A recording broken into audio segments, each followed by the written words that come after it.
Chaque femme doit pouvoir parler d'argent sans crainte, même si elle est mal vue, même si elle est mal jugée, même si on l'insulte de femme vénale ou pire. Salam alaikum, shalom aleichem, que la paix soit sur toi. Pour celles qui ne me connaissent pas encore, je me présente. Je suis Malika Deriche, écrivaine, rentière dans l'immobilier et stratège budgétaire. Et je le répète, chaque femme doit pouvoir parler d'argent sans crainte. Nous vivons dans une société et à une époque où nous parlons d'absolument tout publiquement, mais concernant l'argent, les femmes devraient se taire, ne devraient pas y penser et devraient faire semblant de ne pas connaître le prix des choses ou de ne pas avoir de compétences financières. Mais on ne peut pas passer notre vie à faire semblant de ne pas connaître le prix des choses. On ne peut pas faire semblant d'être une enfant irresponsable alors qu'on est une femme adulte qui paie ses factures, qui paie les courses, qui paie les vêtements des enfants, qui épargne, etc. Ce n'est pas possible. Comme je te l'explique dans le livre Fini les dettes, l'argent, ce n'est pas sale. L'argent, ce n'est pas d'une tare. L'argent, c'est un outil qui te permet de financer absolument tous tes besoins et tes envies qui ont une valeur marchande. C'est tout ce que c'est l'argent.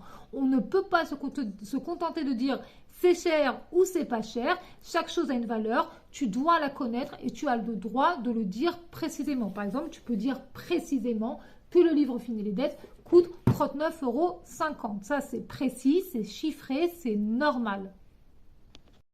La vérité, c'est que quand on conditionne les femmes au silence, notamment concernant l'argent, on les empêche de s'élever, on les empêche d'évoluer, on les empêche d'être en bonne santé physique et mentale.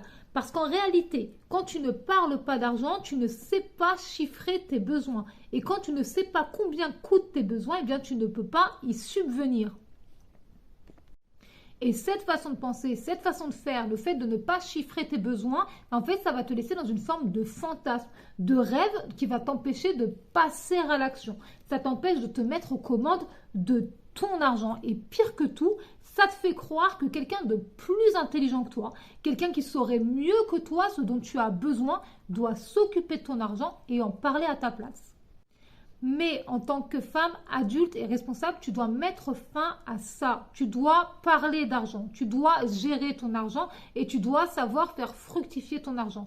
C'est exactement ce que je t'apprends à faire dans le podcast Fini les dettes. Chaque mardi à 14 h, un nouvel épisode. Le podcast Fini les dettes, c'est le podcast dans lequel nous parlons d'argent entre femmes, sans tabou ni langue de bois. Abonne-toi, bye bye!